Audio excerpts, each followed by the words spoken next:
Breaking news. Bill Maher leaves lefty news host fumbling for words during clash about Islam. You're blaming Islam on whitey? Bill Maher left progressive news host Ana Kasparian fumbling her words after the pair clashed on his podcast when the comic suggested she would not be able to wear her Western-style clothing in most Middle Eastern countries. Kasparian, the host on the online left-leaning news network The Young Turks, traded blows with Maher on his Club Random podcast on Monday's episode when the two intensely debated Israel's war in Gaza. During the spirited discussion, Maher challenged Kasparian to name a city in a Muslim-majority country where she would feel safe wearing her white mini dress, insisting Israel is the only country in the region that is accepting of Western culture. What city would you live? And where you think you'd be comfortable in that dress? Maher asked Kasparian.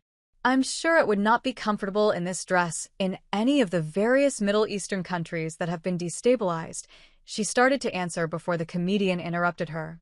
You're not really blaming it on whitey? An incredulous Maher responded. You're blaming Islam on whitey? What you're saying, we destabilized, that's why you can't wear that dress? Maher pressed. Kasparian then went on a rant about terror organizations in Syria and the Syrian civil war before the comic reined her back in. You're saying you can't wear that dress in Syria because of whitey destabilizing? He asked again. When I asked about the dress, you went right to destabilize, he added, after Kasparian accused him of putting words in her mouth.